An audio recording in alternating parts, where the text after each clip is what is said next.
चलिए अब खबरें तफसील के साथ। और सबसे पहले और बड़ी खबर इस वक्त पाकिस्तान से आ रही है, जहां पर एक बड़ी पेशरफ्त आइंदा दिनों में हो सकती है। पाकिस्तान के साबिक वज़ीर-ए-आज़म और पीटीआई के साबिक सरबराह इमरान खान 11 जून को अडियाला जेल से बाहर आ सकते हैं। तहरीक-ए-इंसाफ के सरकर्दा रहनुमा और पार्टी के मौजूदा वक्त में सरबराह गौहर अली खान बैरिस्टर की तरफ से यह दावा किया गया है, और दावा ऐसे वक्त में किया गया है जब सियासी तौर पर पाकिस्तान के अंदर काफ़ी उथल पुथल है। अल कादिर ट्रस्ट केस में, जिस पर ऑलरेडी इमरान खान और उनकी अहलिया जेल में है, इन सब के दरमियान समात जो कि परसों यानी 11 जून को होने जा रही है, जेल से बाहर आने का इम्कान है। अल कादिर ट्रस्ट केस में उन्हें जमानत मिल सकती है। इमरान खान के इत्तेहादी और पाकिस्तानी तहरीक इंसाफ या पीटीआई के जो सरबराह इस वक्त इमरान खान की जगह काम कर रहे हैं, गौहर अली खान का ये दावा है कि वो बुध के रोज़ जेल से बाहर आएंगे और इस्लामाबाद हाई कोर्ट में, जहां साबिक वज़ीर-ए-आज़म पाकिस्तान और उनकी अहलिया बुशरा बीबी की सज़ा मुअत्तली की दरख्वास्तों पर 11 जून को समात होने जा रही है।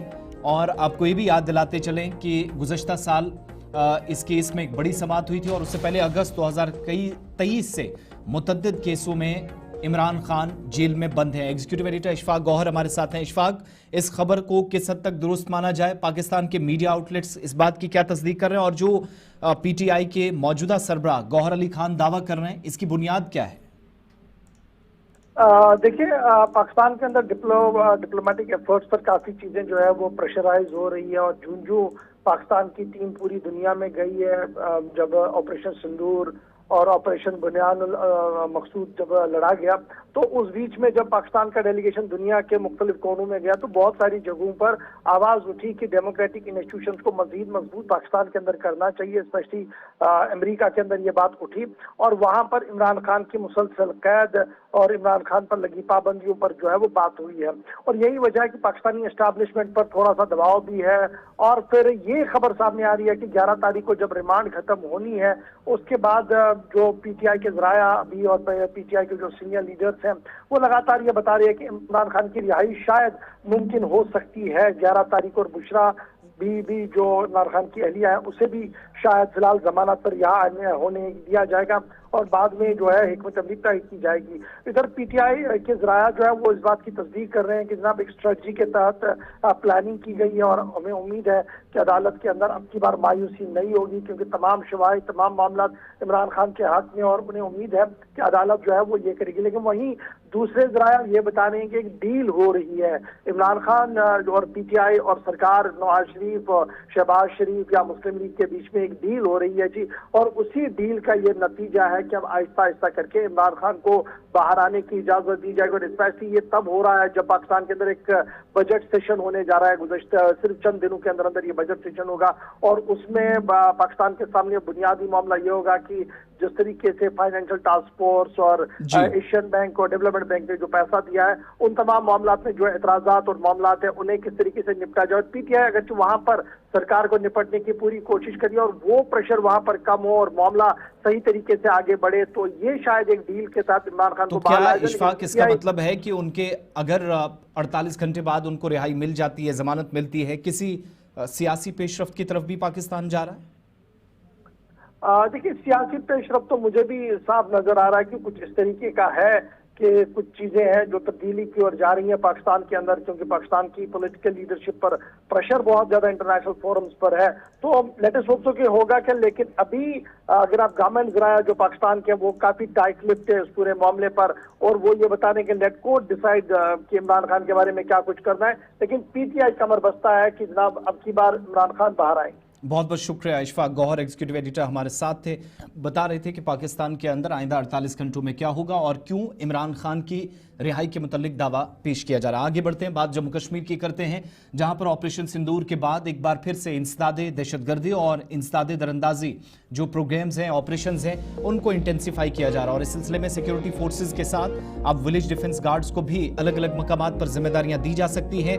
इस वक्त मुख्तलिफ इलाकों के अंदर जम्मू कश्मीर के खासतौर से जो सरहदी बेल्ट है, वहां पर कई एक मकामात पर वीडीजीज को तरबियत देने का सिलसिला है। ये तरबियत फराहम जो इस वक्त की जा रही है वो जम्मू कश्मीर पुलिस की जानिब से की जा रही है। जम्मू का जो इंटीरियर बेल्ट है, जहां पर पिछले एक साल में दहशतगर्दी के वाकयात भी रोनमा हुए। ऑपरेशंस के दौरान सिक्योरिटी फोर्सेस को नुकसान उठाना पड़ा है। उन इलाकों के अंदर पुलिस फॉरवर्ड इलाकों में जाकर, जिनमें हीरानगर भी शामिल है, जिनमें कठुआ का एरिया है, सांबा जम्मू के आसपास बैनुल-अक़वामी सरहद के साथ, और इसी तरीके से एलओसी के आसपास भी कई एक मकामात पर वीडीजीज को तरबियत फराहम की जा रही है। खबर यह भी है कि जम्मू कश्मीर पुलिस, बीएसएफ या फिर इसके अलावा फौज जब ऑपरेशन चलाएगी तो इनकी खिदमात हासिल की जाएंगी। अब गांव के आसपास जो वहां पर दिफा करने वाले लोग हैं, जो मुहाफिज हैं, उनमें वीडीजीज का कलीदी किरदार होगा। शिल्पा शर्मा हमारे साथ इस वक्त ज्वाइन कर रही हैं, सीधा उनके पास चलेंगे। शिल्पा, एक तो हम तस्वीरें बता रहे हैं जिनसे पता चलता है कि पूरी तरीके से ट्रेंड इन तमाम लोगों को किया जाए, एक ये कोशिश है, लेकिन किन एरियाज पर, किस बेल्ट पर ज्यादा फोकस इस वक्त सिक्योरिटी एजेंसीज का है? देखिए, जिस प्रकार से ऑपरेशन सिंदूर में पाकिस्तान को धूल चटाने के बाद अब बीएसएफ के द्वारा जो है वो विलेज डिफेंस गार्ड्स को इस समय ट्रेनिंग दी जा रही है। देखिए, इस समय की बात करें तो जम्मू के अंतर्राष्ट्रीय सीमा का एक इलाका है जहां पर इन्हें पूरी तरीके से ट्रेनिंग दी जा रही है कि हथियार को किस प्रकार से इस्तेमाल करना है, क्योंकि हथियार में नए फीचर्स भी आते हैं तो इन्हें किस प्रकार से चलाना है, वो पूरी ट्रेनिंग दी जा रही है। देखिए, खासतौर पर जिस प्रकार से आपने कहा कि कहाँ पर जो है वो यानी कि फोकस किया जा रहा है, तो मैं आपको बता दूं कि जो बॉर्डर से लगते इलाके हैं वहां पर जो है वो ज्यादा फोकस किया जा रहा है, क्योंकि एक तरफ सीमा पर जवान जो है वो तैनात है और पूरी तरीके से जो है वो वहां पर उनकी तैनाती देखने को मिल रही है, और सुरक्षा व्यवस्था का पूरी तरीके से जो है वो जवान यानी कि ध्यान भी रखते हुए नजर आ रहे हैं। और उसी के साथ जो बॉर्डर से लगते इलाके हैं, यानी कि जो गांव है, वहां पर कहीं ना कहीं विलेज डिफेंस गार्ड के कंधों पर इस समय जो है वहां की इस जिम्मेदारी के बीच में हमने अक्सर ये देखा है कि वीडीजीज ये भी मांग करते रहे कि नई किस्म के जो वेपन्स हैं, हथियार हैं, वो भी उनको फराहम होने चाहिए। इज देयर एनी डेवलपमेंट की हथियारों के मामले में भी कोई वो जो पुराने हथियार थे उनको कम, नयों का ज्यादा इस्तेमाल होगा, या सिर्फ ट्रेनिंग तक ही चीजें अभी सीमित हैं?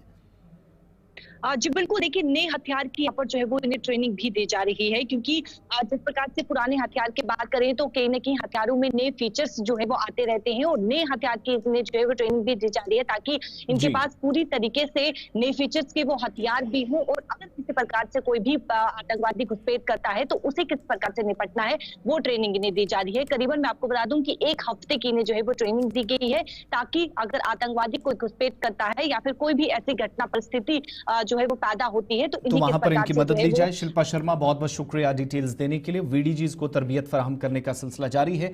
आगे बढ़ते हैं, बात वस्ती कश्मीर की, जहां वली कामिल हजरत मियां निजामुद्दीन कियानवी रहमतुल्लाह अलैह का 129वां सालाना उर्स पाक बाबा नगरी वांगत कंगन के अंदर अकीदत व एहतराम के साथ मनाया गया। उर्स शरीफ में जम्मू कश्मीर के तमाम अजला और बैरूनी रियासत से भी 1 लाख से जायद ज़ायरीन और अकीदतमंद इस खास मौके पर तशरीफ लाए। मियां निजामुद्दीन कियानवी अलैहिर्रहमा का सालाना उर्स पाक, जिसकी तकरीबात अक्सर 6 जून से शुरू हुआ करती थी और 26 जून के आसपास या जेठ और 8 जून को खुसूसी दुआया कलमात के साथ इख्ताम पजीर हुआ करती थी। ताहम रवां बरस भारत पाकिस्तान कशीदगी और उसके बाद ईद उल अजहा के सिलसिले में उर्स की तारीख 8 और 9 जून को तय पाई थी। उर्स शरीफ की तैयारियां, जिनमें बाम और क़याम के साथ साथ ज़ायरीन की सहूलत बाहम पहुंचाने की निगरानी सजादा नशीन मियां अल्ताफ़ अहमद लारवी, जो रुकने पार्लियामेंट भी हैं, उनकी निगरानी में अंजाम दी गई। रात भर शबखानी का अहतमाम किया गया, जिसमें कुरान ख्वानी, सलात, दुरूद व अज़कार, नात व मनाजात और सुन्नत रसूल सल्लल्लाहु अलैहि वसल्लम की तालीमात पर उलमा इकराम ने मुफस्सिल रोशनी डाली और ये सिलसिला आज सुबह तक जारी रहा।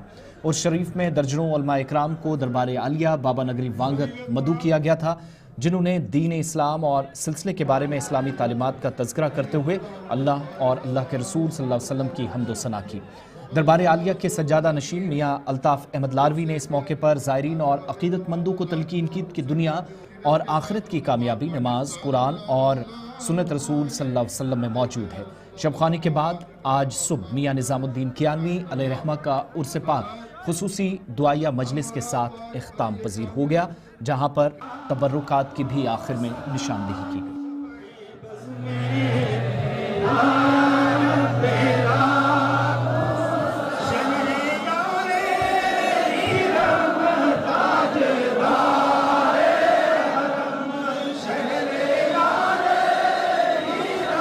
आज आप सारे हजरात यहाँ फकत अल्लाह की मोहब्बत, अल्लाह के रसूल की मोहब्बत और रसूल के साथ वफादारी करने वाले बाबा मियां निजामुद्दीन अलैहि रहमत व रिदवान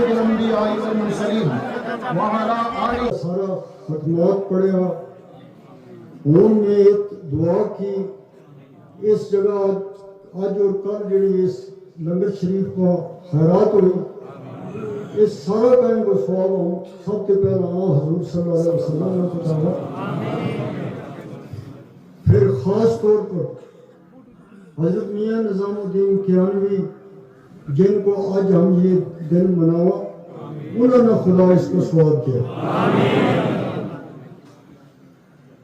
मागम शरीफ का मोहम्मद सदीक मीर साहब जड़ा इनका पीर मुर्शिद था, उन्होंने अल्लाह ताला इसको सवाब दिया। हजरत शेख नूरुद्दीन वली ना इनको सवाब पहुँचावे, हजरत सुल्तानुल आरफीन ना इनको सवाब पहुँचावे, शाहदरा शरीफ की सरकार ना इनको सवाब पहुँचावे, हजरत मुजद्दिद अल फसानी ना उनको सवाब पहुँचावे, हजरत जनाब बाबा जी साहब बोराना इसको सवाब पहुँचावे, हाजी बाबा साहब बोराना इसको सवाब पहुँचावे। बड़े सबीर का तमाम औलिया जिहड़ा है मेरा मौला पाक उन्होंने तो इसको सवाब पहुँचा ते इन्हां अपना वलियां का वसीला नाल खुलाया। हजरत जनाब मियां निजामुद्दीन कियानवी का वसीला नाल जिनको हम आज तशरीफ करा, हमारे पर फजल कर करम कर। इस मजलिस में कोई भी बीमार है, खुदा मेरा मौला पाक उसमें शफा, मेरा मौला पाक उसमें शफा, मेरा मौला पाक इनका डेरा में कोई बीमार है, खुदा लेकिन ये कहें हजरत जनाब मियां निजाम रहमतुल्लाह अलैह उनका वसीला नाल इनकी मुरादा ना पूरी कर। इधर पुंछ की मंडी तहसील में वाक़ मुक़द्दस बूढ़ा अमरनाथ मंदिर से एक अजीबुशान कलश यात्रा आज निकाली गई, जिसकी क़यादत स्वामी विश्व आत्मानंद सरस्वती जी महाराज ने की। ये कलश यात्रा मंदिर से शुरू होकर केजी टॉप कृष्णा घाटी आश्रम तक पहुंची, जहां पर आइंदा होने वाली भगवत कथा का अहतमाम किया गया। यात्रा के दौरान बड़ी तादाद में अकीदतमंदों ने शिरकत की और पूजा अर्चना की, खुसूसी पूजा पाठ हुई, भजन और शंख ध्वनि और जय जयकार के नारों से इलाका गूंज उठा। इस मजहबी काफिले ने अवाम में रूहानी जोश व जज्बा पैदा किया। स्वामी विश्व आत्मानंद सरस्वती जी महाराज ने गुलिस्तान न्यूज़ नुमाइंदा शहजाद भट्ट से बात करते हुए बताया कि ये भगवत कथा कई दिनों तक जारी रहेगी, जिसमें मजहब, अकीदत और इंसानी इक़दार पर मुफस्सिल रोशनी डाली जाएगी। उनने मजीद बताया कि इस प्रोग्राम का मकसद अवाम में रूहानियत और मजहबी शऊर को पैदा करना है। याद रहे कि जुलाई के आखिर में और अगस्त के इब्तदाई मराहिल में सालाना बूढ़ा अमरनाथ जी की यात्रा भी पुंछ से मंडी के लिए रवाना होगी, जिसमें जम्मू और दीगर इलाकों से भी हज़ारों अकीदतमंद पहुंचेंगे।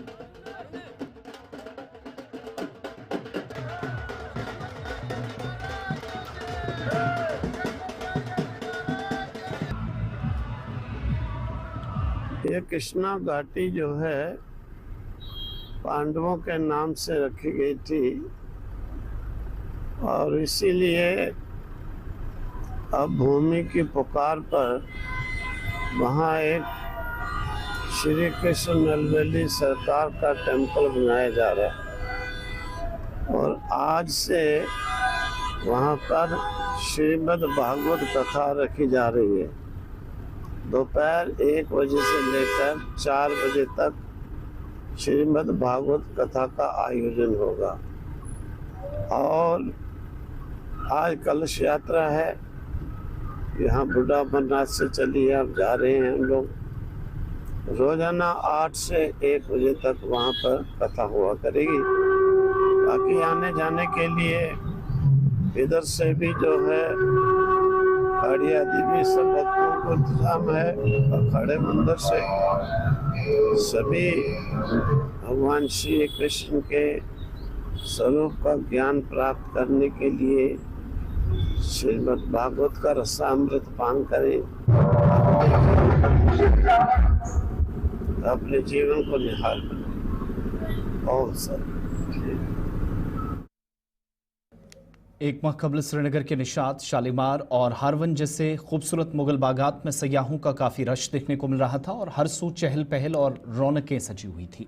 लेकिन आज की तारीख में इन बागात या अहम तरीन खूबसूरत मकामात पर सयाहों की तादाद काफ़ी कम नजर आती है और इसकी बुनियादी वजह पहलगाम के अंदर होने वाले अफसोसनाक सानहे को करार दिया जाता है। पहलगाम में 22 अप्रैल को होने वाले दहशतगर्दाना हमले के बाद सयाहत पर मनफी असरात मुरतब हुए। ताहम डल झील समेत चंद एक मकामात पर सयाहों की रफ्ता रफ्ता वापसी हो रही है और कम तादाद ही सही मगर लुत्फ अंदोज होते हुए यहाँ सयाह दिखाई दिए। गैर मकामी सयाहों ने जहाँ सयाहों से कश्मीर आने की अपील की, वहीं माहौल को खुशगवार और सलामती सूरत हाल को इन गैर मकामी सयाहों की जानिब से बेहतर करार दिया गया। गुलिस्तान न्यूज़ नुमाइंदा इरफान फाजिल ने चंद सयाहों से झीले डल के किनारे पर बातचीत की, जिन्होंने वादी कश्मीर की सकाफत, रिवायात, भाईचारे के साथ मजहबी हम आहंगी और इंसानी इक़दार के अलावा यहाँ की मेहमान नवाजी को सबसे आला करार दिया। माहौल को लेकर सयाह भी घूम रहा है और कश्मीर में इस वक्त एंजॉय कर रहे हैं। सबसे पहले आपका वेलकम और हम आपको ईद मुबारक देना चाहते हैं। आपको भी ईद मुबारक। Thank you very much. अभी आप ईद के मौके पर कश्मीर में हैं, एज टूरिस्ट घूम रहे हैं, तो कैसा फील कर रहे हैं आप? बहुत अच्छा फील कर रहे हैं, बहुत सेफ फील कर रहे हैं। मैं आज से 10-15 साल पहले आया था, तब माहौल अलग था, अब माहौल बिल्कुल अच्छा है। रात को भी कल हम घूमे हैं, कल रात को भी माहौल देखा हमने। लोकल लोग और टूरिस्ट जो थोड़े बहुत आए थे अभी बहुत एंजॉय कर रहे थे। आना चाहिए टूरिस्ट को, सेफ प्लेस है, कोई ऐसा 1-2 घटना से किसी चीज़ को मतलब हालत नहीं करना चाहिए, अच्छा है। आज आप ईद पे दीदी यहाँ हैं, तो कैसी लगी आपको कश्मीर में ईद? बहुत अच्छी लगी, फर्स्ट टाइम विजिट किया है, बहुत अच्छा है कश्मीर। अभी हम और घूमेंगे और एक्सप्लोर करेंगे और सब यहाँ पे विजिट करें, सब एंजॉय करें कश्मीर। दीदी क्या यादें लेकर जाएंगे आप अपने घर जब जाएंगे? आज आप ईद मना रही है कश्मीर में।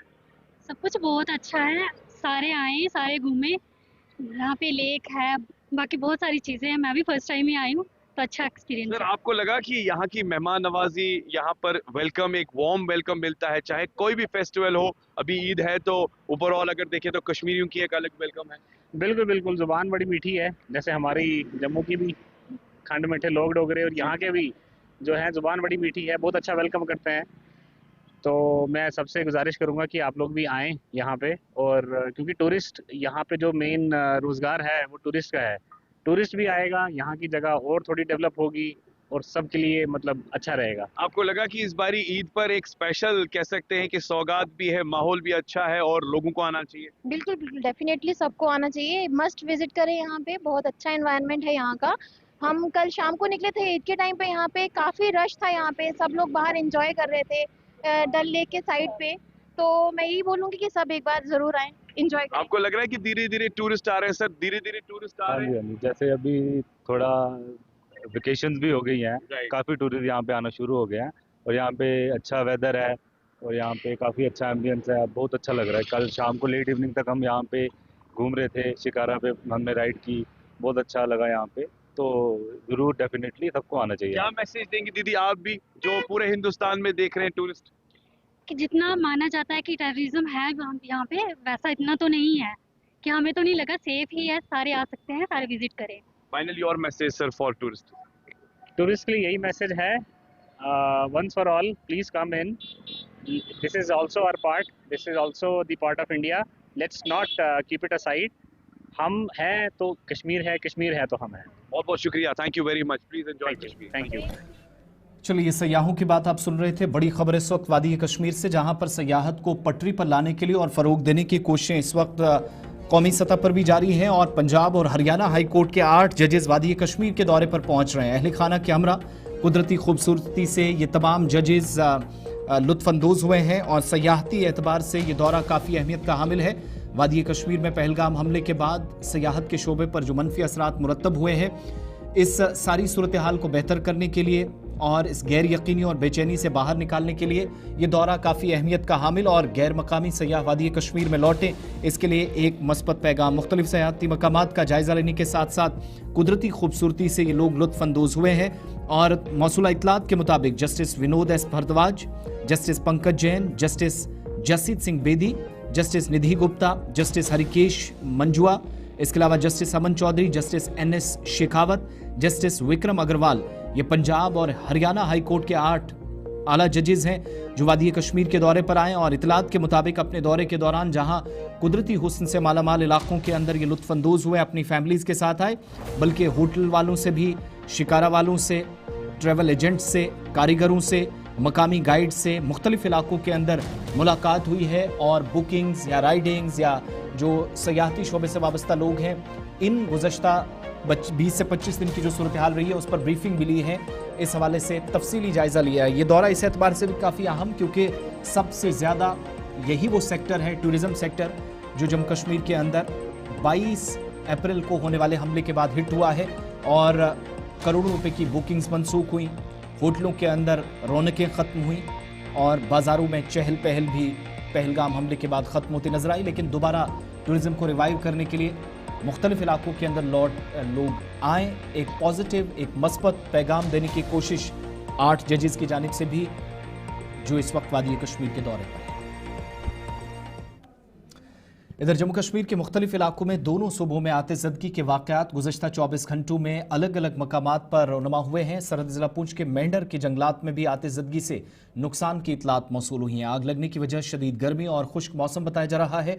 आग लगने से मजीद सब सोना तबाह न हो, इसके लिए इक़दामात जारी हैं और आखिरी इतलात मिलने तक आग बुझाने के लिए फायर सर्विसेज का अमला मकामी लोगों के साथ मिलकर आग पर काबू पाने में मसरूफ था। ताहम सख्त गर्मी और खुश्क मौसम इस बीच मुख्तलिफ इलाकों में आग को मजीद फैलने में मदद कर रहा है।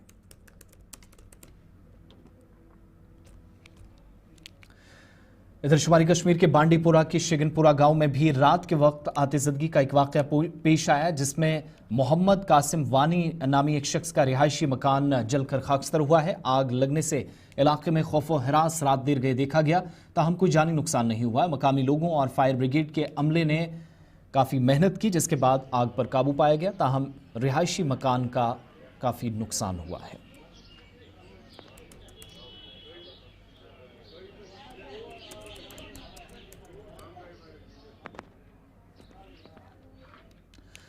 इधर शुमाली कश्मीर के बारामूला की तरह सरहदी जिला कुपवाड़ा, माफ कीजिएगा, बारामूला के अंदर भी आतिशज़दगी का एक भयानक वाक़या पेश आया, जिसमें 4 रिहायशी मकानात खाकस्तर हुए हैं। आतिशज़दगी का वाक़या सलामाबाद दचना ब्लॉक नूरखा बुनियार के वार्ड नंबर 1 डेरी पतन इलाके पति के इस इलाके में पेश आया।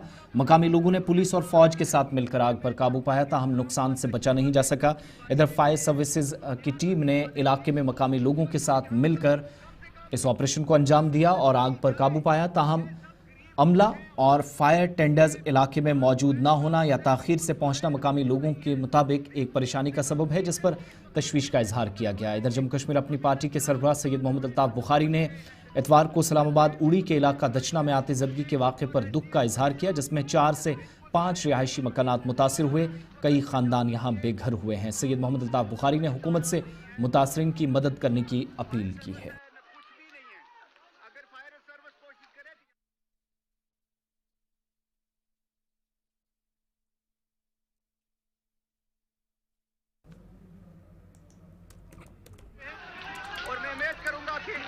अभी भी कुछ नहीं दिख रहा। अगर एसडीआरएफ की टीम और हमें फायर सर्विस का यहाँ पर हमला।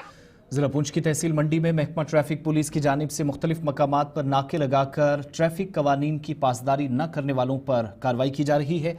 इस कार्रवाई का बुनियादी मकसद ट्रैफिक कवानीन की खिलाफ वर्जी करने वालों के खिलाफ मौसर कार्रवाई हो और लोगों को बेदार भी किया जाए। मुख्तलिफ मकामात पर नाकों के दौरान मंडी में बगैर हेलमेट मोटरसाइकिल चलाने वाले, ओवरलोडिंग और नामुकम्मल कागजात के साथ गाड़ियां चलाने वाले ड्राइवरों के खिलाफ कार्रवाई करते हुए मुतअद्दिद चालान काटे गए। इस हवाले से ट्रैफिक एसओ मंडी लोरन रियाज मनहास ने गुलिस्तान न्यूज़ से बात करते हुए कहा कि ट्रैफिक पुलिस अवाम को कवानीन का पाबंद बनाने के लिए सख्ती से काम कर रही है, ताकि सड़क हादसात में कमी आए और कीमती इंसानी जानों का तहफ़्फ़ुज़ मुमकिन हो सके। उनने ज़्यादातर हादसात की बुनियादी वजह बगैर हेलमेट मोटरसाइकिल चलाना, ओवरलोडिंग और दीगर मकामात पर लापरवाही भी करार दिया, जहाँ पर लोगों को चालान काटने के अलावा बेदार करने की भी एक मुहिम आगे बढ़ रही है। आज हमने हर गाड़ियों को चेक किया है, टिपर राइडिंग को चेक किया है, विदाउट हेलमेट चेक किया है, ओवरलोडिंग को चेक किया है और ख़ासकर टिपर राइडिंग और ओवरलोडिंग और विदाउट हेलमेट ये लोग जो वायलेशन कर रहे हैं उनको हमने कुछ को चलान दिया है, कोर्ट चलान भी दिए हैं, मौके पर भी ई चलान भी दिए हैं और सख्ती से हम कर रहे हैं काम। और नई वजह यह है कि जो छोटे बच्चे हैं, मैं उनके वालिदैन को ये आगाह करना चाहता हूँ कि आप अपने छोटे बच्चों को गाड़ियाँ मत दें, वो अंडर हैं। खबरों के इस बुलेटिन में मेरे साथ बस इतना ही। वक्त छोटे से ब्रेक का है। उर्दू खबरनामे के उस पार एक और खबरों का बुलेटिन, ब्रेक के उस तरफ।